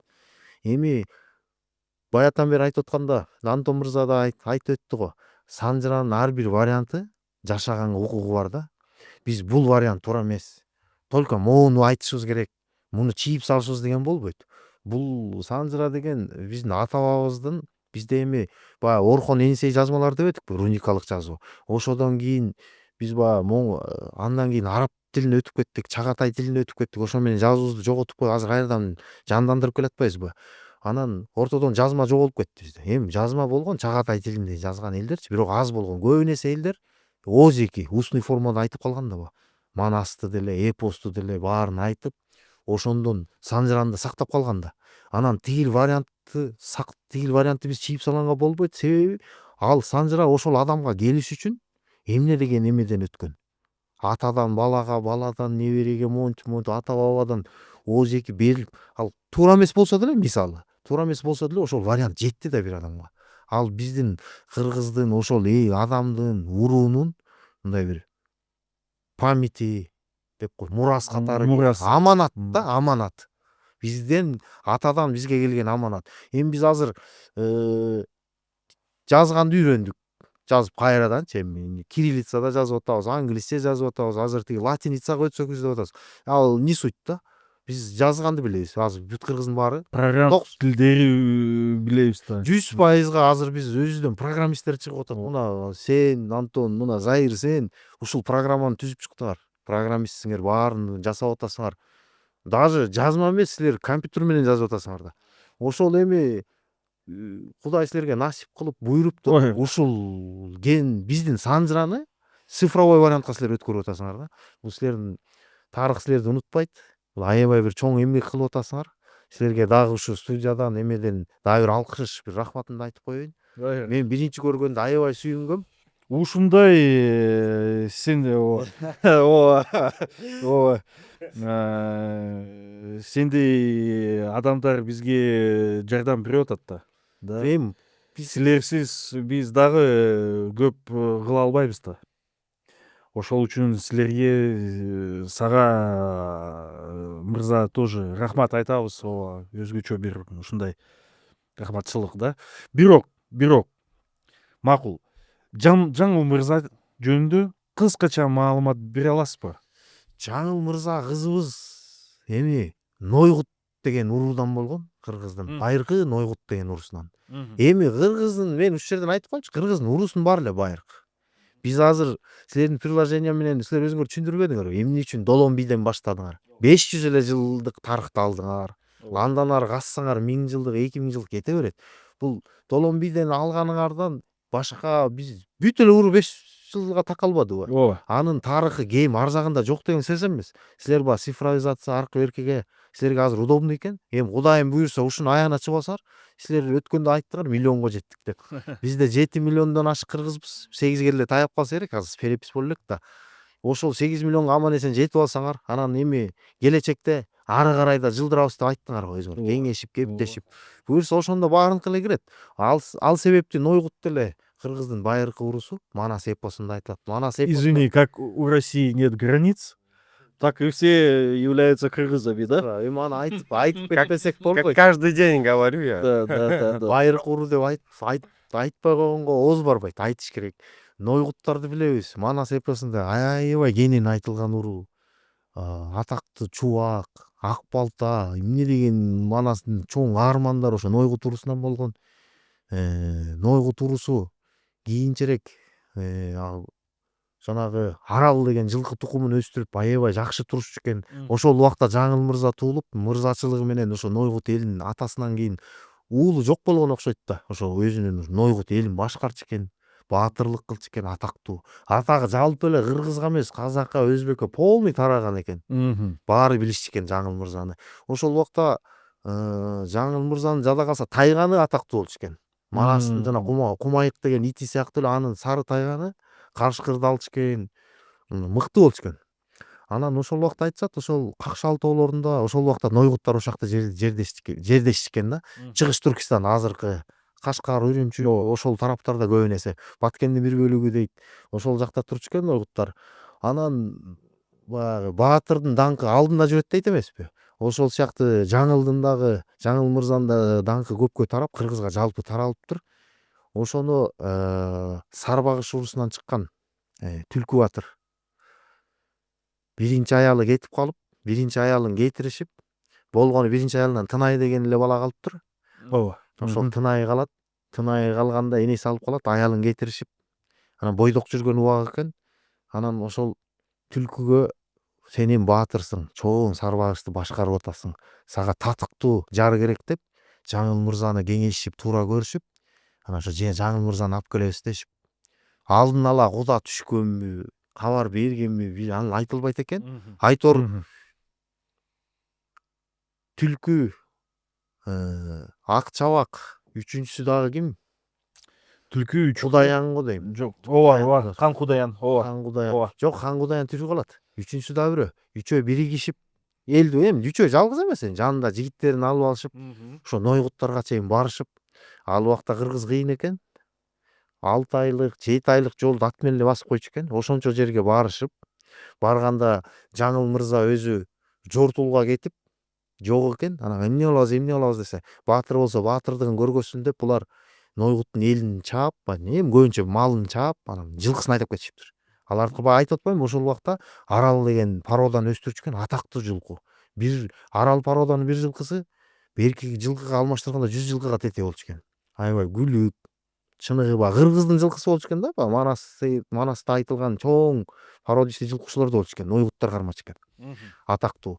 Ошолорду айдап баса беришиптир. Айдап бир 2 күн, 3 күндүк жол аралык басып келишип, анан атайын токтоп күтүшүптүр. Жаңыл келсе келсин, баатырлыгын көргөзүп, жылкысын алсын. Ошол убакта колго түшүрүп, барымтага алып эле катын кылып алабыз деп, эми баатырлар ошентип сүйлөйт да.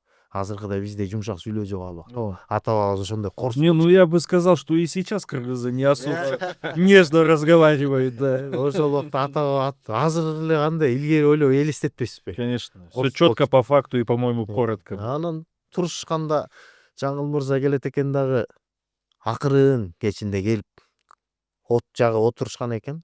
Бир жылкыны союп алышып, как положено. Чучугун жешип отурган экен ата-бабабыз. Анан алыстан көз салып сынайт экен үчөөнү. Көрсө үчөөтөн баатыр, анан арасынан Түлкүдө сүрү бар болчу экен. Түлкү батыр аябай убагында баатыр адамдардан эл адам. Анын дагы даңкы, атак даңкы, авторитети бүт тараптыр кыргызга. Жаңыл деле билчү экен. Анан карап турат экен. Эгер ушуга мен алам деп эле келиптир деп түшүнүптүр ал деле.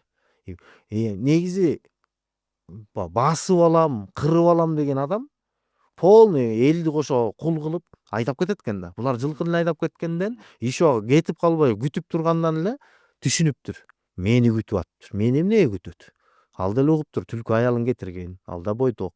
Значит, мени алат экен. Анан карап, түлкүгө көзү түшөт экен өзүм деле. Эби келсе тийип алсам деле болчу да экен мындай. Өң десең өң, баатыр десе баатыр экен, отурат мощный экен деп. Ал деле ойлонуп тургучакта жана эттин жытын көрүп, жанагы сары тайганы отту көздөй жөргөлөп, соймолоп барып, тигилерге келе калыптыр эт жеп аткандардын жаныначы. Көргөндө түлкү баатыр көрүп алып, тайганды көрүп, камчы менен чаап ийет экен анан. Анан эмелер кечирип койсун, иттин ургачысын кыргызда канчык дечи. Анан тиги тайганы да ургач экен, канчык экен. Тиги жаңыл канчыктын тиги сары канчыгы келген турбайбы деп айтып туруп, баягы итти чаап ийет экен кубалап. Ошондо жаңылга жүрөгү кылп дейт экен. Бул итти сыйлабаган мени деле сыйлабайт экен го. Бул болбойт мага дейт да. Ошол жерден тура калып, жаасын октойт экен. Ошол убакта айтат. Ошол убакта, ошол заманда жаңылдын жаасын оңой бир да мырза чоелчу эмес экен. Көп адам жуучу түшүп келчү экен жаңылга. Мага тий, мен да бул элдин баатыры болом, манабы болом. Мага тий дегенде жаасын берчү экен. Могу менин жаамды чоюп туруп атып көрчү дечү экен. Анан анын жаасын чоя алчу эмес экен. Ушундай жасалыптыр. Жанагы кыргызда айтып коет, текенин мүйүзүнөн деп коет, оңой менен ийилбейт да. Бирок ийсең, чойсоң алыс учат экен да, аябай.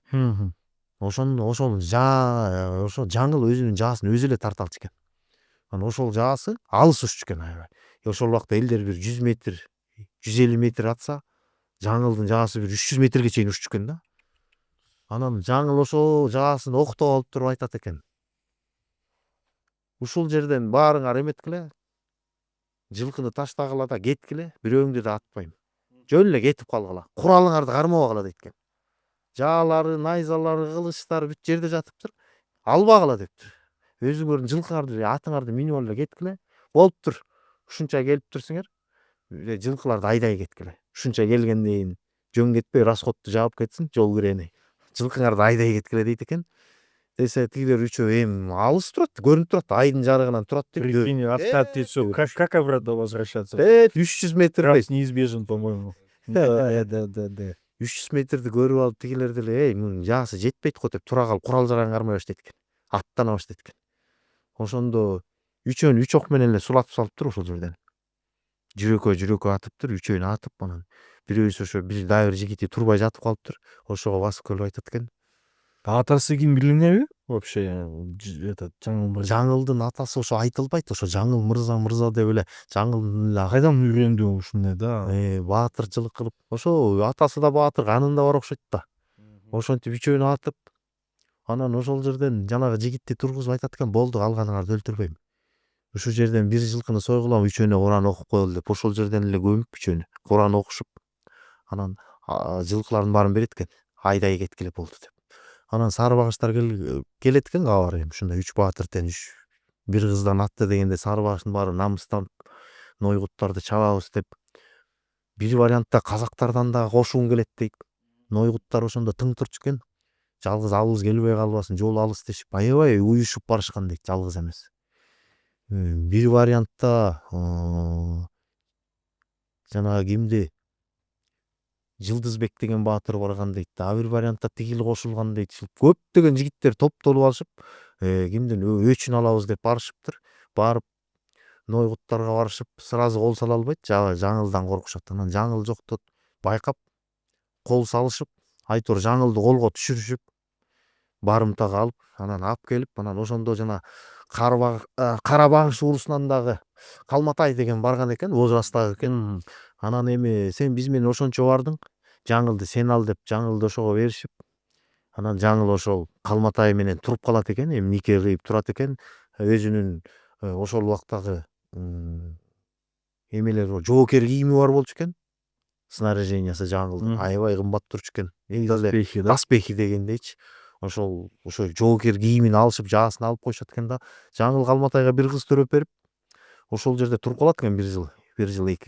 1 жыл 2 жыл турганда анан эмеден бир күнү келиндер, ай жеңе, сизди баатыр деп укчу элек, бир өнөрүңүздү көргөзгүлө дейт экен.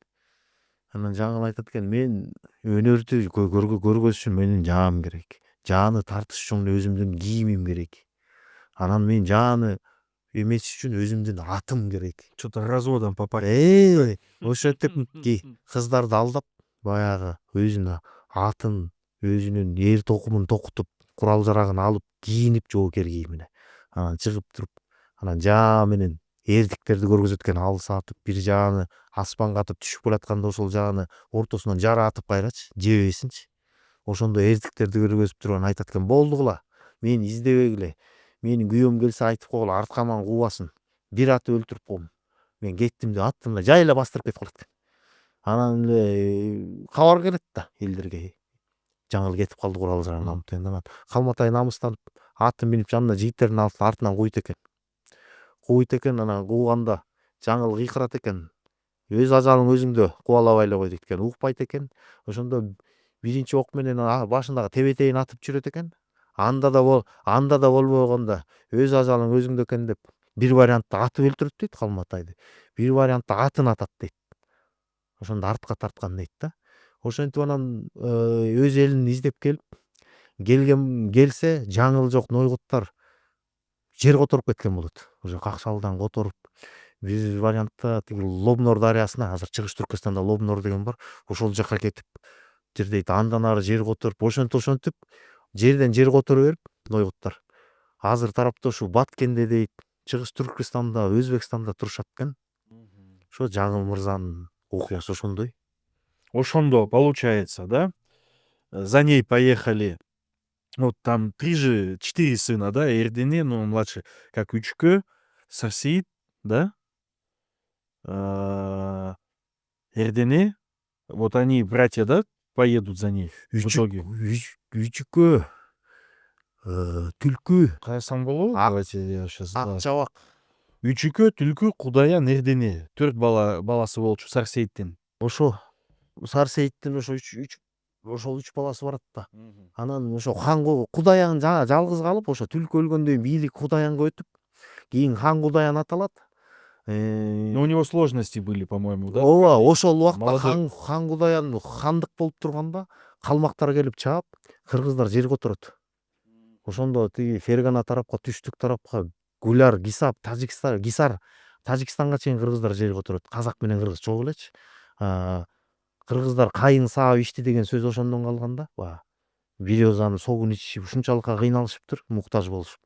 Ошондо баратып хан Кудаyan ошо жолдо кыргыздарга кам болуп, жолу катуу болуп калган дейт да.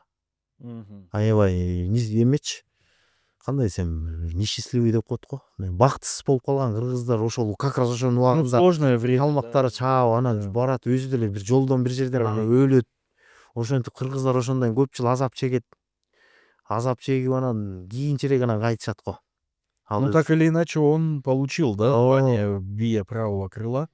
Он у хана, да, по сути, да. Кийин анан Сарыбагыштарды хан Кудаyan баштап барып, Фергана тарапка. Кийин канча бир убакыт өткөндөн кийин кыргыздар кайтканда Маматкул баштап келет эмеспи? Маматкул баштап келет. Ну, уже Маматкулдан уже. Солтолорду кошобой баштап келип, анан ошо Маматкулдан анан кийин Эсенкул болуп, анан Болот болушуп, анан Не, уже Ормон. Шабдандар тарайт эмес булар, 2 бутак болушуп. Болот тукуму, Темир тукуму деп. Түшүнүктүү. Кыздардан дагы бир айтата кеткен мисал, бул Байтик Баатырдын аялы. Байтик Баатыр өлгөндө ашын беришет. Аш негизи кыргыздар өлгөндө, сөөгөлгөндө мындай эле чыгым аз кылчу экен.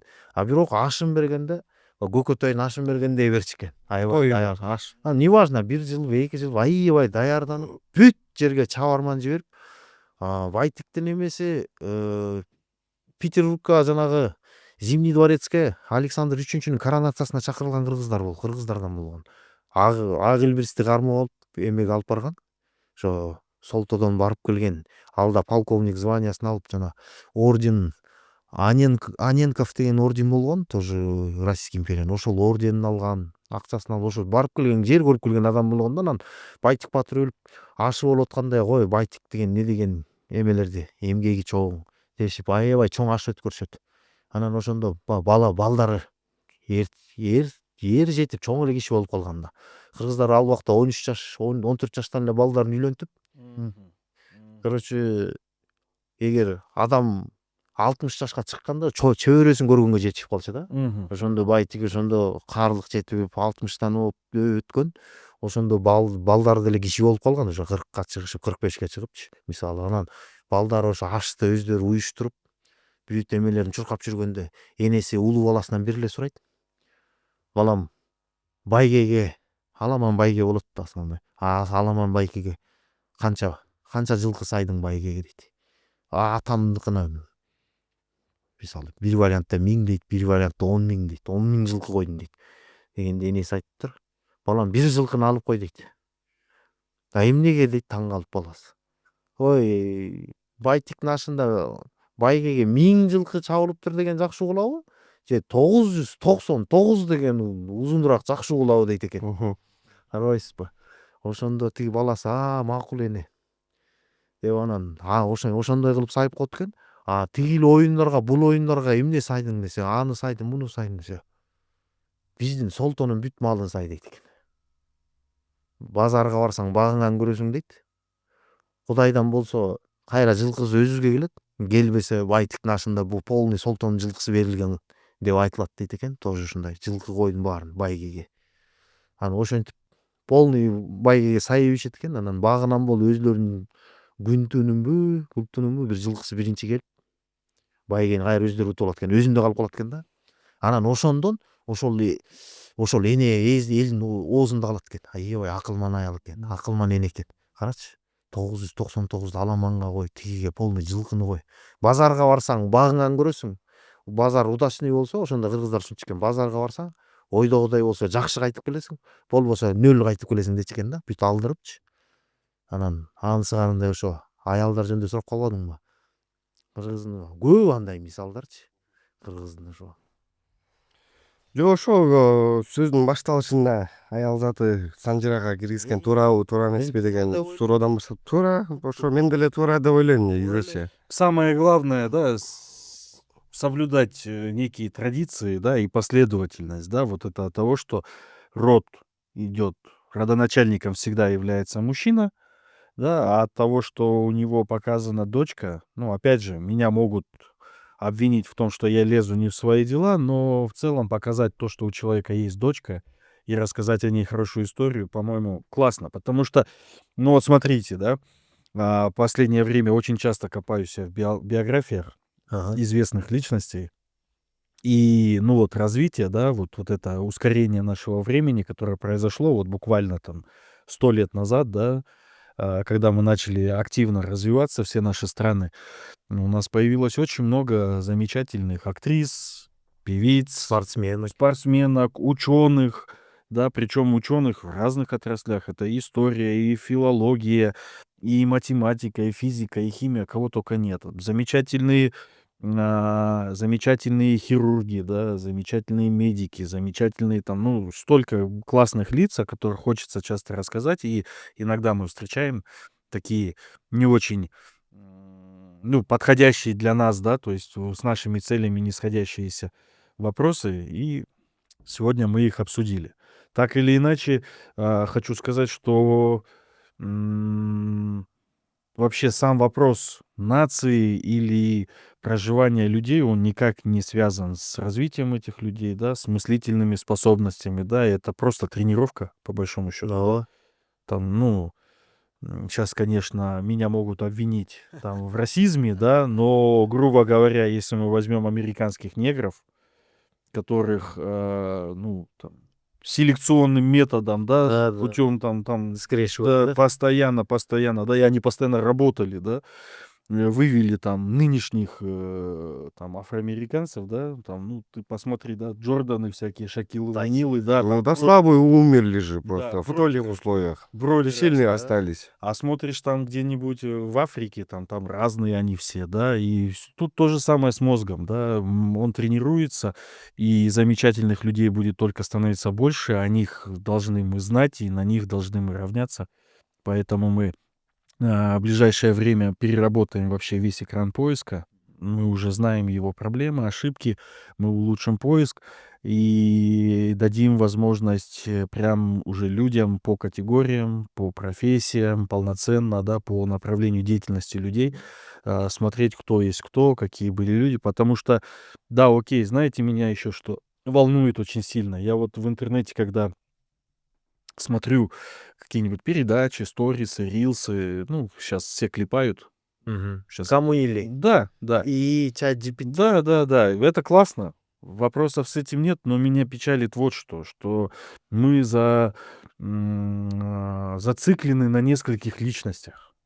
Очень часто одни и те же лица, да, ну, так скажем, отцы-основатели, да, так называемые, которые у нас появились, вот с недавнего времени термин появился, там, Джусуп Абдурахманов, да, там, и так далее. Ну, да, это отличные люди, да, они много чего сделали, где-то спорно, где-то не спорно, вопросов нет, но есть еще гораздо больше людей. Нераскрытых еще. Да, и наших современников, и советского периода, и периода там 19 века. Если копать туда, то до Барсбека точно можно добраться, да. Да. Поэтому, дорогие друзья, а, мы рады, что вы посмотрели наш подкаст, да. А, Будем очень счастливы вашим комментариям. Пожалуйста, сильно не ругайтесь. Мы все-таки хотим нести свет и радость нашим людям, да. Просим любить и жаловать нашего Мурзу, потому что надеемся, что в ближайшее время вы с ним будете видеться чаще. Спасибо большое, друзья.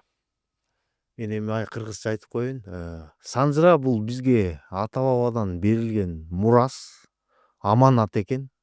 Ата бабабыз ушуну үзбөй, мээсине сактап, эс тутумуна сактап бизге жеткириптир. Биз эми ошол нерсени китептен эле окуп, же айылга барганда аксакалдардан угуп, эми биздин арабызда санжырачылар да аз, мурункудай эмес. Мурун ар бир кыргыз санжырасын жакшы билчү. Азыр тилекке каршы аз экенбиз. Ошондойлорго жеткиликтүү кылсын деп мына Антон мырза менен Зайыр мырзанын эмгеги чоң. Рахмат. Ошолор бизди бир телефонго салып ушуну алдыбызга коюп берип атат. Ушуну эми атадан калган аманатты, мурасты жоготпой, өзүңөрдү кошуп, көбөйүп, жада калса кыздардан бери кошуп берди. Биздин кээ бир кыздар 100 эркекке тете кыздарыбыз бар. И да. Аларды Дурас. кантип кошпой коебуз? Баары эле кошулсун тегиз. Ата санжыраны айта келгенде эркектен эркектикин сурайт, айта бергиле. Кызыңдыкын сураса кызың айтсын дегендей. Силердин проектиңердин келечеги кең болсун.